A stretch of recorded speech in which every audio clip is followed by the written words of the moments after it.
Assalamu alaikum, and welcome back to another episode of Justice for All Now. I'm your host, Hena Zaberi. You're watching us on Muslim Network TV, America's only Muslim-focused TV channel.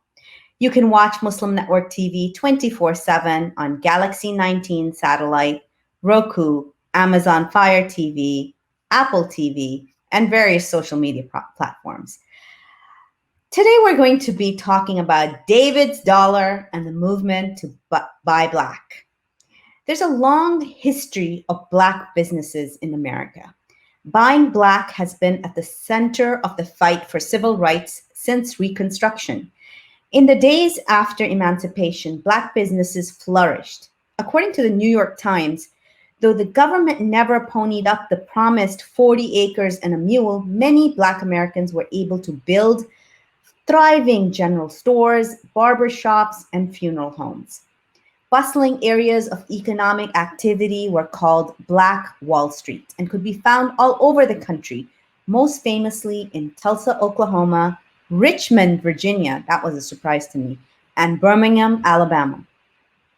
Incensed by their success and competition, white Americans laid waste to entire communities, salting the earth with lynchings, tax sales, predatory land speculation, and disenfranchisement. Over the year, every prominent figure in the movement for racial equality implored their brothers and sisters to spend money within the community and boycott white businesses. In the words of Martin Luther King Jr., redistribute the pain Jim Crow inflicted. The day before he was assassinated, Dr. King had a buy black message in his I've been to the mountaintop speech. We've got to strengthen black communities, he said. You have 6 or 7 black insurance companies here in the city of Memphis, Tennessee. Take out your insurance there. Today, my guest is my brother, Tariq. Tariq is a poet and native son of West Baltimore that has produced art reaching across hearts and continents. Tariq's poetry and prose have been featured in award-winning publications such as Muslim Matters, Salon, Washington Post, Al Jazeera, The Nation magazine, and Sapelo Square, which is a brilliant Black centered website everybody should visit and read from Sapelo Square. So welcome, Tariq, to the show today. Assalamu alaikum. Hey, how's it going? Alhamdulillah, wa alaikum assalam. It's good to see you and hope the family is well. Good, alhamdulillah. Alhamdulillah. So you have a new book out. MashaAllah, can we take a look at it? Yeah. This isn't a like product placement either. I just usually have it right here. Alhamdulillah. It's beautiful. So who illustrated the book? Anika Sabri. Anika Sabri. Yeah, so I'll let you look in a little. Just a sneak peek, peekish into the book. Oh, beautiful. Very beautifully illustrated. Quality product. That's another thing that a lot of our children's books do not, are not sometimes quality product, and that looks like a beautiful, bright. That's lovely, and I've seen Anika's work at the Baltimore Art Festival, Ramadan Fest. Beautiful work. Mm-hmm. So, first, just to introduce you to our audience, those of you who may not know Tariq, even though that's very unlikely for me to say that, but tell us a little bit more about your journey and your journey in writing. The reason why I, not only because of the book and the Buy Black movement, but your writing is resistance. And we talk a lot about resistance and justice on this show. And writing, art, poetry are all forms of resistance, all forms of achieving justice. So tell us about your writing journey. Alhamdulillah Rabbil Alameen. Salatu wa salam wa Rasulullah sallallahu alayhi wa sallam. Well, I would say that I've been writing since I was about 7 years old. My mother is a retired third grade teacher. She spent 25 years teaching, I believe, 24 or 25 years teaching. My father is, I guess you would say, he's a grammarian. He teaches master's level Arabic. Um, and so I've been surrounded around language and education for a very long time. And I had been always excelling in the language arts portions of school. And when I got to my undergrad at Bowie State University, which is located in Prince George's County, Maryland, about thirty minutes outside of Baltimore, I in my sophomore year, I started like sharing my writing more outwardly and presenting it to people, and people enjoyed me sharing it. They would invite me to come to their events, whether it's perform or write and things of that nature. That's when I sort of knew that I could share myself publicly. And since then, it's been more than a decade since then. I've written extensively, whether that's poetry, whether that's prose, whether that is op eds, whether that is literary journalism, um, all centering moral fiber, all centering speaking up for those who may be overlooked, and all centering the experience that I know well within this particular country and within this particular context. And so I would say that my work centers the Black experience, and even further centers a Black Muslim experience, a portion of the Black Muslim experience. So Mm. it's been a good journey, and alhamdulillah, I'm happy to still be alive and able to do it. Alhamdulillah. Tell us more about this book, David's Dollar. So about 3 to 4 years ago, I was writing a poem that I intended to perform at some point in time that spoke to the urgency that we need to move with in regards to how we spend our money. And the poem just didn't really come out in the language that I'm used to like using when I actually perform outward poetry.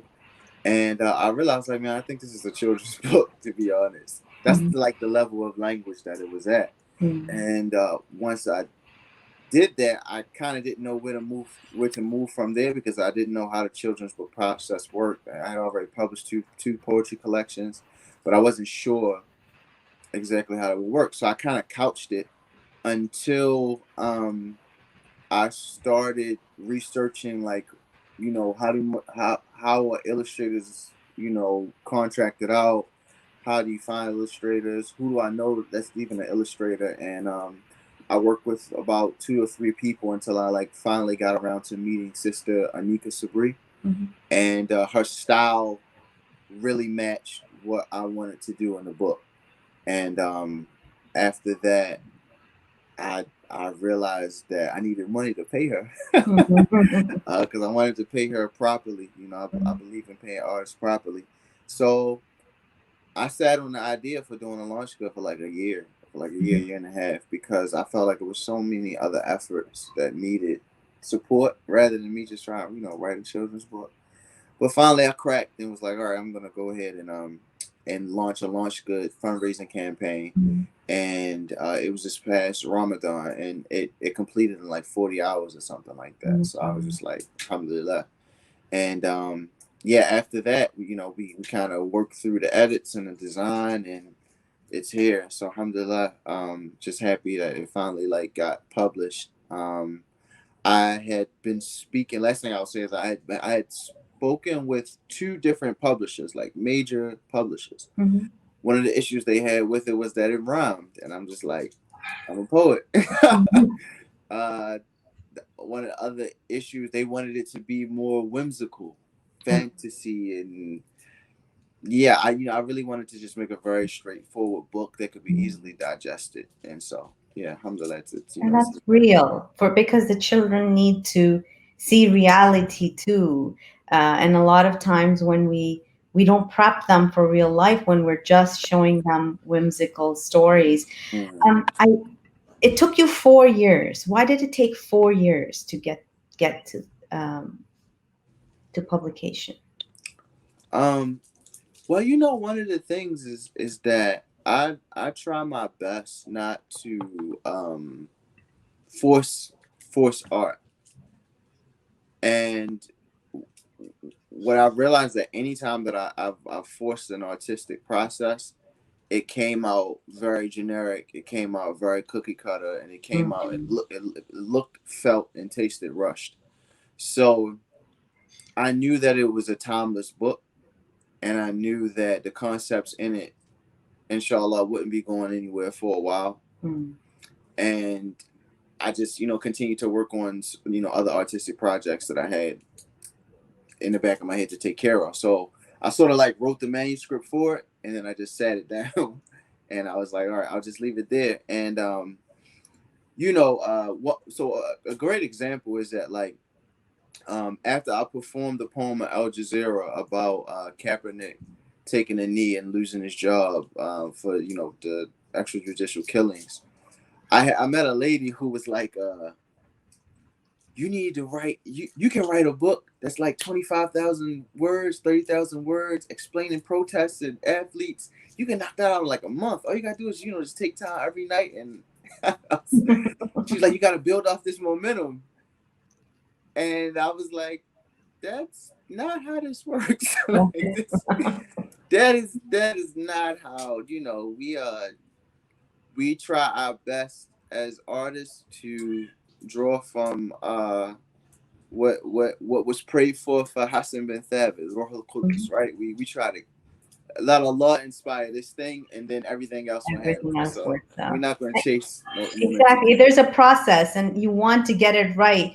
I wanted to show the audience the Colin, the video on Copernic, and this is something that I've noticed about. Alhamdulillah, this is something that you're God gifted, is that you're like 3-4 years ahead of the curve. Like you'll say something, and then 3-4 years later it'll be like you're at that position where you're like, I told you so, but you but you can't because you're just too kind for that. But it is, I've seen it happen over and over. You were, when even during the George Floyd, after the George Floyd murder, I remember, remind me again, I remember you had called for athletes from the NBA to boycott and protest. And at that time, you got a lot of pushback.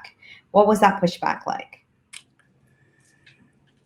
Yeah, I got hate mail, hate text messages, DMs, people I knew personally. Mm. They were calling, they were saying, I was a clout chaser, I was this, I was that. I just wanted to be in the limelight. And I don't think they understood conceptually what just entertainment means here in this country. We we thrive on escapism, and when that outlet is taken away, we have no choice but to like focus on whatever issue is taking that outlet away. And so when I was calling for people just to like not play, it wasn't a strike to their character whatsoever. Like, they're grown people, they can do what they want to do. But it was to magnify how egregious it is that you can ask somebody to jump up and down, dunk a basketball, run a football, do all these other things, dance, sing.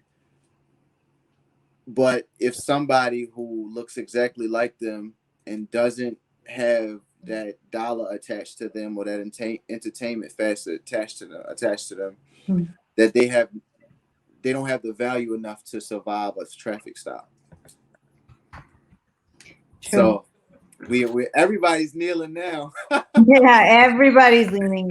Oh, and God, at this point, at these points, I mean, like, it's hard to say that, but I don't know what else to say to people. When I remember when it's almost that frustration of but then as a Muslim, you look at it and say it's whenever they see the light, and that's from Allah. Let's watch the video.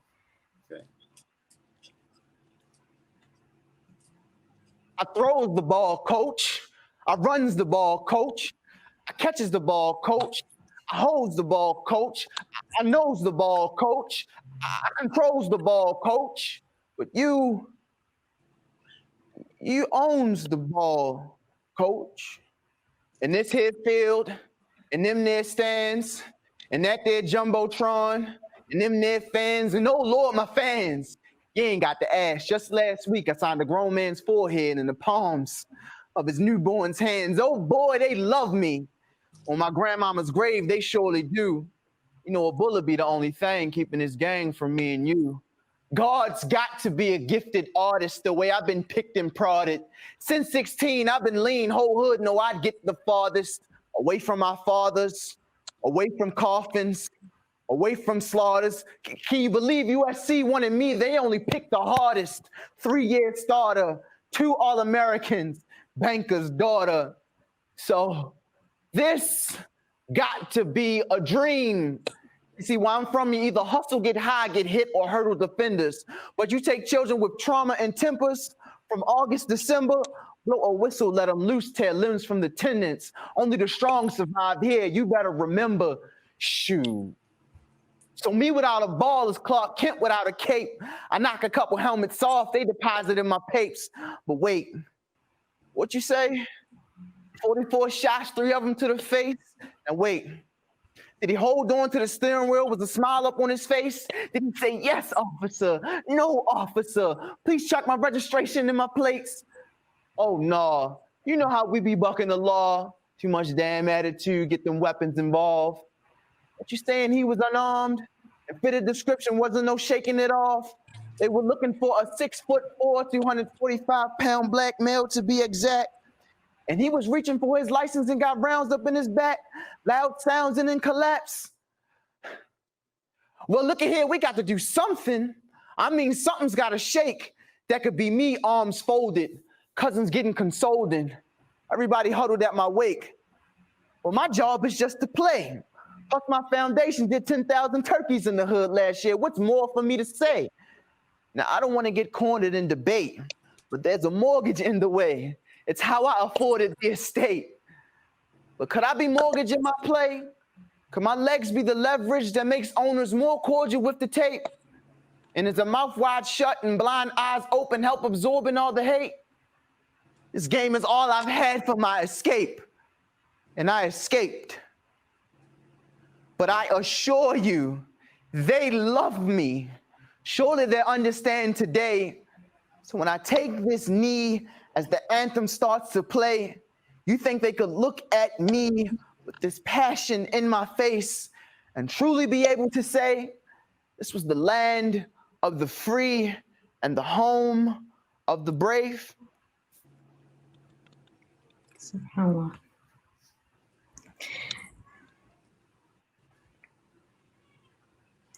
What was that?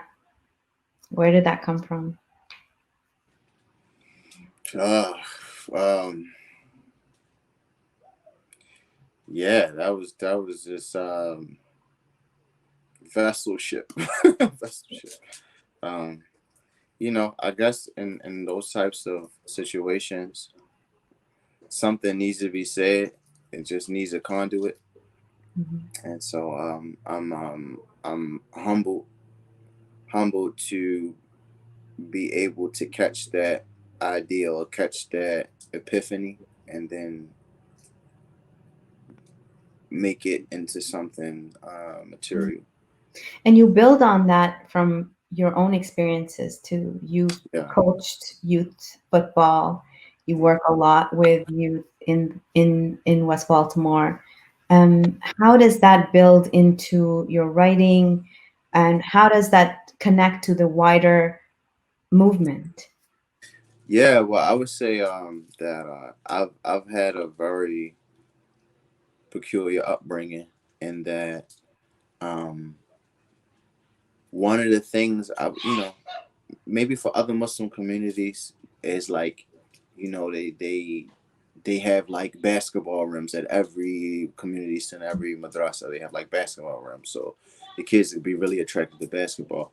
That just really wasn't a thing in my community. All the kids that I grew up with were very attracted to football. And so it started out with me just wanting to be, a participant.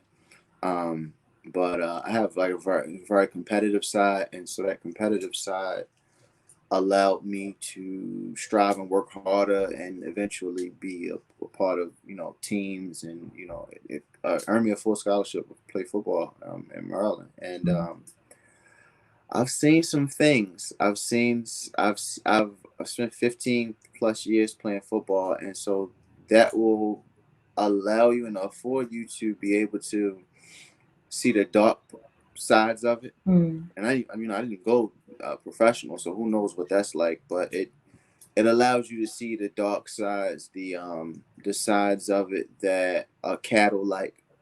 It allows you to see, some of the important sides. Sometimes there are youth who this might be the only structure that they're receiving, only sort of like tough love that they're receiving, and they might be in an environment where that might be the only thing that's really just keeping them sane. So it lets you see all avenues. But one instance, I saw a kid break a shin bone, and I watched that kid take a cortisone needle and get wrapped up and get like a splint put on and keep playing. And that was one of a few revelations to me where I was like, I don't know if this game is worth that. And I was at a small Division II school, so who knows what goes on at these mega universities. So when Kaepernick decided to take a knee, that experience merged with my ability to manipulate language allowed me to express a truth and let other people be able to empathize with that if they did, or if they hated it, who knows. No, subhanAllah. I think you were sort of like a soothsayer. You were saying things again a little bit earlier than the wave was saying it, and that's something that God placed in you. Let's go back to the book. David's Dollar is it's a children's book, but it has a very adult message. What is the message, and what can this message mean for the Black Muslim community? Yeah. Well, I distinctly remember listening to Malcolm X and him talk about, I think it might have been Woolworths, about their growth, how they went from a dime store, and then they sort of like their community supported them until they were able to be in a position where they have a larger entity, they can employ who they wanted. And it is with that sort of energy and thought pattern in the back of my head that I decided that a message needs to be sent that supporting your own is okay. And not only is it okay, much of our survival depends on that. People here, in other communities, they either already been here and they're well established. They have their own ecosystem set up and support system set up. People come here, and, they get very wealthy, and they have their own ecosystem and support system set up. I thought that instead of sort of preaching to people who may have already had their minds made up, what if I can plant a seed within our children that speaks to these things being like default? And as a Muslim, as a Black Muslim, I mean, when people were like, "Hey, I love that you got the characters representation," what were they supposed to look like? These are people I grew up around. These are folks. My mother says the reason that certain shows, movies, stories, books are excellent, that they go into a higher echelon of storytelling, is because people can find the exact people in the story. So who better of a case study than like folks I know now that are living and now that have passed? So let's talk about the We Buy Black movement. The Mm, founder is Sharif Abdul Malik, yeah. and the Buy Black movement it has spread across the U.S. Hmm. So tell us a little bit about. I want to talk about Sharif Abdul Malik, but before we talk about him, one thing that he specifically says, that in the Black community, a dollar only circulates for 6 hours. Compare that to some Asian communities where the same dollar can circulate for up to a month. So when you look at it, it's no wonder why the Black, and what he says, that why the Black community is not getting ahead like we should. So Mm. do you agree with this? And like, how, what, can you explain that to us? What Yeah. does that mean? Absolutely, absolutely. Well, what they say, whatever you let go eventually comes back to you. It Mhm, doesn't sort of work like that with money. mhm, It doesn't work like that with money all the time. Um, Sharif is a pioneer. He's a mhm, pioneer, and he's also, my good brother from Howard. So I would just first off, just big ups to him mhm, and his family for laying the groundwork for him to be able to step into his calling. Um, when you're deprived of resources, your day to day functioning is horribly interrupted. It's horribly interrupted. There can't be too much thinking about generations down the line, years down the line. If what in front of your face, in the terms of like your economic status being impoverished, is stalling you. You thinking about food. You thinking about how I'm gonna heat the house tonight. You're thinking about all these things. And so, this is sort of the experience that I know. I know what hard times look like. And if you grow up in Baltimore, you'll know all sorts of people who that economic status has such a shackle on them that it's very difficult to even just think abstractly about, like, mhm, how can I get out of this mess. People talking about, like, you just got to invest some money and all of that. Like, it's hard to think about investing when your life is scrambled. mhm, And then also, I knew and grew up with people who figured out different ways of, whether it was selling goods, making a product, um, a trade, opening different things.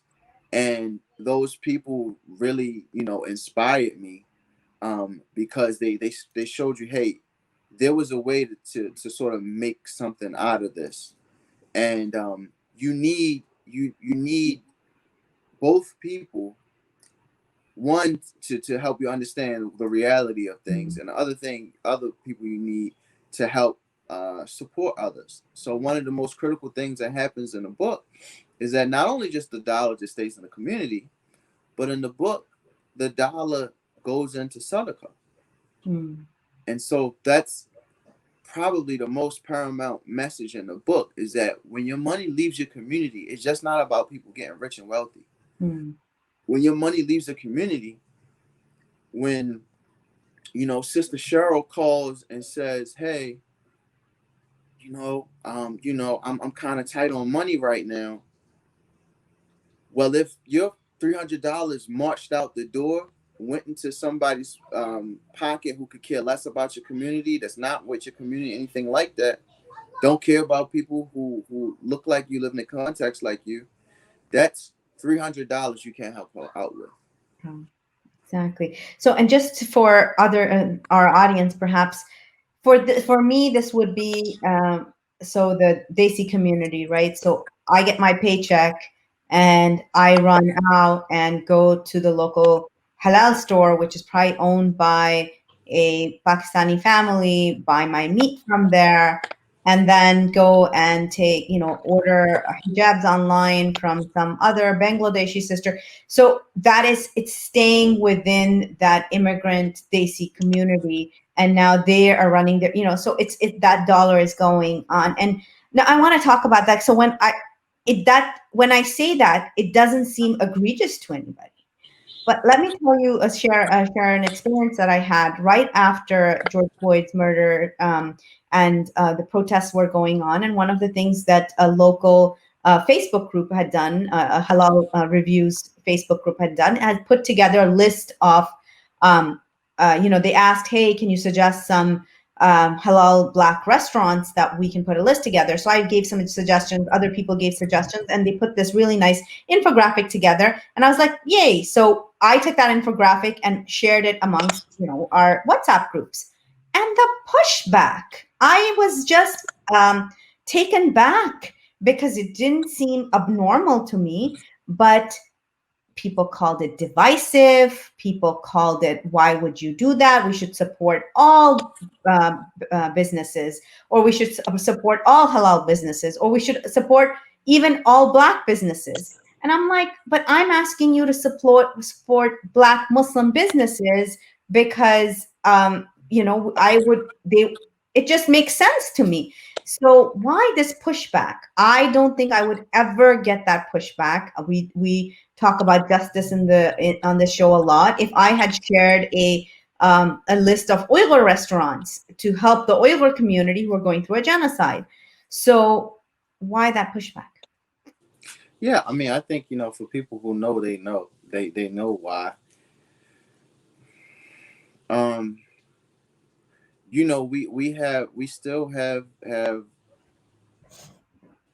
We still need to shake the arrogance and the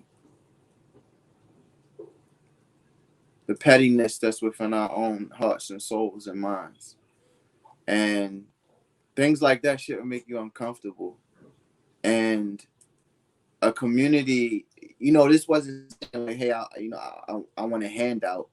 This was saying, hey, I have a good service that, if you really care, if we're supposed to be one ummah, then come check out, and support our goods and services. And if that makes you uncomfortable, if you don't understand why that would be necessary in this particular context, then you've been robbed of some history, or you're robbing yourself of some history. And what I will say to that is, we can't sit around and wait for people to come around.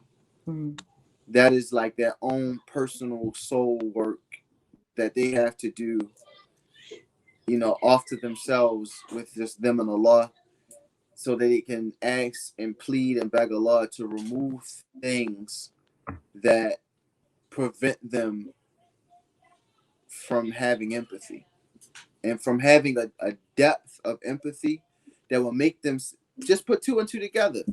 Oh, you know what? These people, they need support. I like, whatever good service they have. I mean, go in and spend, whatever case may be. What I would say that, to us, I speaking to my own people, is that we can't sit around. Like, we can't ourselves. We have to take the initiative and say, whenever people come around, marhaban, cool, come on with it, right? Until then, love self, because Allah dignified, us as human people. So love self. Whenever folks come around, welcome. Another thing, though, in this New York Times article that I was talking about, one of the Black business owners said, as much as the Buy Black movement calls attention to systematic issues, it also holds up a mirror to the community. Many Black businesses say that even after addressing the discoverability issue, they still have the hurdle of overcoming Black consumer bias towards Black businesses. So what do you think of this statement? Yeah, no, it's my mother was one of the first people that I've ever heard quote Malcolm X when he said, the white man's ice is colder. And so that's just a psychological sort of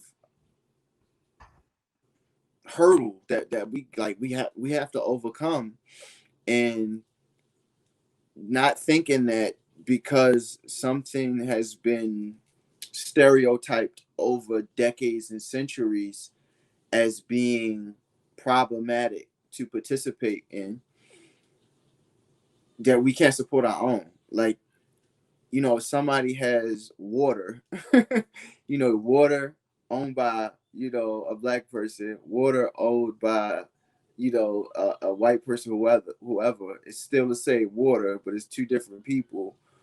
What would make us think that somehow another person's water was better? That you can only attribute that to low opinion of self. And so we have to heighten our opinion. We also have to ensure that we give grace to our businesses. You'll see sometimes people they go into a restaurant one time, black owned restaurant one time, like, oh, service was horrible, XYZ, never going there again. And I'm sitting there thinking, like, you've been going to Ruth's Chris, getting disrespected for 15 years, depending on how the waiter feel that night. Depending on how the people there feel that night, and you take it. You take your steak and you shut up. So why don't we have this sort of grace? And why do we think that the first day opening for any of these businesses are going to be 100% perfect? It that doesn't make sense in itself. We and for instance, if there is a a family that opens up a bakery, and they've been perfecting their bakery, they've been selling their baked goods at the masjid, and they're excellent to that level of volume, and they say finally, you know what, inshallah, we're gonna open up on Waverly Street, and we're gonna bring our baked goods. We got a store, we got a lease, fine. Well, in 5 days, 2 weeks go past, and they have high volume. They may have to recalibrate and make sure that their ingredients, all things are tightened up to match the volume, so that the taste stays the same and all that. We'll walk in on that 8th day and be like, oh, that the cookies weren't as good as they were in the masjid. It's not really. It's like, give people a chance, man. Yeah. And I'll tell you, when it works, when you've seen it work, like there are a lot of negative opinions out there, but so for example, in our local community, Sweet Tooth is a catering and bakery, and I have seen the community support that business. It's partially run by Imam Talib. He's a partner in the business. He also is one of the cooks, and just the support the community has given has made that business, they were amazing already, but the blooming of that business, and now they cater mayors events and just mainstream, it was because, and I honestly credit the Muslim community for help, letting that dollar circulate, so they could get to that, and even now, and it's and I love the fact that they know their value, they know their worth, and they don't decrease it just because to fit some sort of but they're out there at outside Eid with their tables there, so they're humble, but they don't decrease their value. They know their value. So these are some of the do you know any other if you can share some other success stories like that? I think a lot of times we dwell on the negative. We need to dwell on the positive. Well, number one, I would say is We Buy Black. We Buy Black. Sharif Abdul Malik has built his own thriving, just ecosystem of e-commerce. All black products, black toothbrushes, black detergent, just whatever you need, go to WeBuyBlack.com and get at them. I would say, people from our community, somebody like Sauda Salim, right? So I've been to these houses that are amazing and beautiful and regal and things like that. And some of that stuff still doesn't touch what Saudi Salim, who's an interior designer, well-known, prominent interior designer, has been able to do and just accomplish. Magazine covers, worked on outstanding contracts. People like Sharif's Grill from Baltimore. Another one is he's family, and he that's his literal story. He went from selling wraps outside the masjid to a multi-million-dollar business, allowing him to employ people in the community, allowing him to employ family members, things of that nature. So like there are people who are putting this work in that are thriving. There's another sister that's lived not too far from me. She runs two. One is called, I think, Safari Halal. They sell like Caribbean food. There's another one that does soul food. It's called Khalifa's Kitchen. I would say those are probably the most intelligent businesses right now because people are still eating, you know. But I mean, subhanAllah, it's a lot of people that are in business, and people that I still want to connect to. I don't even want to go the usual bookstore route. I would rather have this book placed at businesses, because it just makes sense that they just go together. But I say that all to say is that you don't have to look extremely hard for the services and goods that you need being produced by people you know and love. What you do have to do is exercise a level of patience, and that patience is going to carry you a long way. I'm thinking about I'm getting all these different Hair by Ziada. There's another sister named Ziada. Her website's called Hair by Ziada, I believe, and she works on African hairstyles and things of that nature. There's another sister, Amina, what's called Amina Butters. She just opened up a new shea butter line. Like there's a lot of people that are doing things, and it's all coming to me. Even people that are running teaching institutes. To be honest with you, people have been paying for education, Islamic education here for decades, and it's interesting, they're like, okay, finally, like Black Muslims are getting to be involved with that because we've been paying for a long time for these sorts of services. So, they're not hard to find. They may be difficult to have patience with because maybe we've been taught to have a low opinion of ourselves or other people or certain people. But inshallah, I think the tide is turning, and this book is not so much about like right now. Like somebody asked me from this magazine, like, how does this fit in with the Black Lives Matter movement? Well, this book could have came out in 1920.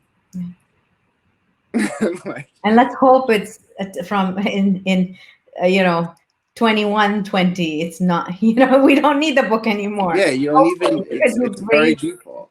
Yeah, it's it's very default. So I would say that we need to just be intentional. If anybody asks me what's the book about, it's about being very intentional and moving with a level of ihsan that will protect us. It's about protecting us and serve us and serve as a resource. And in the broader sense, a lot of people do not understand economic justice. A lot of times this is also put into little boxes. And this is when we say to establish justice, economic justice is a part of that. And this is and because a lot of perhaps some of the viewers that might be watching it are aware of the history of this country, and some of them might not be. It is important to study the history of the country to understand the economic injustice that has happened to, as we were talking about earlier, as I was reading in the prelude, about Black Wall Street and what happened to Black Wall Street, how it was destroyed over and over again. So the systematically, targeting of the Black community. And so how does I would love to, in your eyes, what could be some of the things that I know you talk about reparations a lot. Can you share some of your thoughts on that with us? How Yeah. are reparations Yeah. a step towards justice for the African American community? Yeah. Well, I mean, America is one big business. It's one big corporation.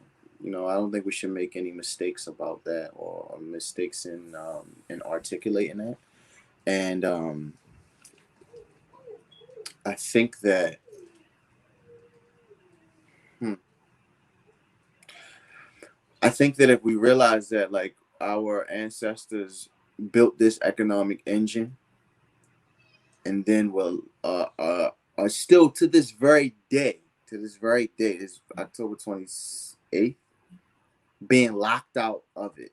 When you still have predatory loan companies like Wells Fargo, um, outlining certain areas with certain people that they're going to actually target and prey on with loans and mortgages that ultimately are going to bankrupt them, but not only bankrupt them, bankrupt their children. Mm-hmm. When you look at the tech industry and how black people are locked out of the tech industry that's booming now. When you look at some of these boards of these wealthiest industries and places, and you don't see too many people that look like me, and if they do, they're like, well, you're the one, or you're the few that's going to get in, and the rest of those people can suffer. Mm-hmm. You have to realize that there's something afoot, and Islam teaches us that we're all dignified. And that means that if an entire group of people on average are utterly suffering, utterly under the boot of some sort of oppression, the idea would not be to pathologize them and say, oh, they're lazy, they don't work hard enough, they're trying to scheme. The idea would not be that. The idea would then say, hey, what is happening here that is stunting natural human growth? And I think when we start to look at that, and you see, well, what are some of the things that were supposed to be put in place so that natural human growth could take place? And it took place even despite it, even without reparations. But reparations, as some people like the term, repair, restoration, pay what you owe. We built this, we built this joint. Nobody in their right mind would build an entire house from scratch and then let somebody walk in that house and just live in it without putting up a fight. Mm-hmm. Or out somebody being like, okay, here's however many $1,000 for the house that you just built. That's literally what's taking place in this country right now. There's an entire house that people travel here Mm-hmm. and come in, sit down, they have brunch, and they have a nice meal. And they sometimes they have the nerve to say, well, it's your fault you're in the basement. Just open the door. Mm-hmm. Like, just come upstairs with us. So it's a mental game at play as well. So you have to, I know there's supposed to be a study being done or something like that on reparations and all that type of stuff, but the way this country cuts checks when they need it to, it's Yes, almost odd checks came how, out, didn't it? After COVID, so it's folks like, got their checks signed by so the it's, president. It right, can so it's happen. very very interesting how, like, well, we need to study how it's going to be done, and but if it's a war, it's like we not, we don't even know what a war is. We're just like, all right, cool, like, fire up the planes, fire them up, let's go. So And for those in the audience who may not understand or know what reparations are, oh yeah. So after emancipation, there was supposed to be a disbursement of what they say, 40 acres and a mule. It never came. That's simply put. For the formerly enslaved, they were supposed to get 40 acres of land and a mule. And 40 acres at that time of agricultural booming, and also understanding that most of the people enslaved were people who are highly skilled artisans, farmers, craftsmen, handymen, contractors. These are some of the highly skilled people on the earth because of just what they had been forcibly put through. And people never got their acres. Actually, people who had worked to go and buy land had their land robbed from them by gunpoint and by pen and paper, by predatory laws. And that's why the police originally were formed as well, to round up either enslaved people who had escaped, or to take back some of or protect this land that was distributed. So it's been a fascinating conversation. Thank you so much for being here. We're at the end of the hour. We're, you're going to be doing a second round. The book is sold out right now, folks. The second batch will come in sometime in November. So do come around and visit Tariq's website and buy the book, support it. You can place bulk orders on the website. So contact Tariq. I am taking bulk orders now. So if you have a school, madrasa, or something like that needs to get a bulk order of copies, you can email me at TOURE management@gmail.com. So it's Torre management@gmail.com. And we'll see what we can get worked out. But just thank you all so much for having me on. And I hope it was a fruitful conversation for the people who are watching it and going to be able to see it. Thank you so much. And for all of you who've joined in today, thank you so much for being here. Please mark November 21st, where we're going to have Ummah Love, our virtual benefit of the year. We're going to be highlighting everything that Justice for All has accomplished in the past year and asking you your support for the next year. So, Assalamu alaikum, and thank you to my producers, Aisha Malik and Wahid Mir, for being here with us on the show. Assalamu alaikum.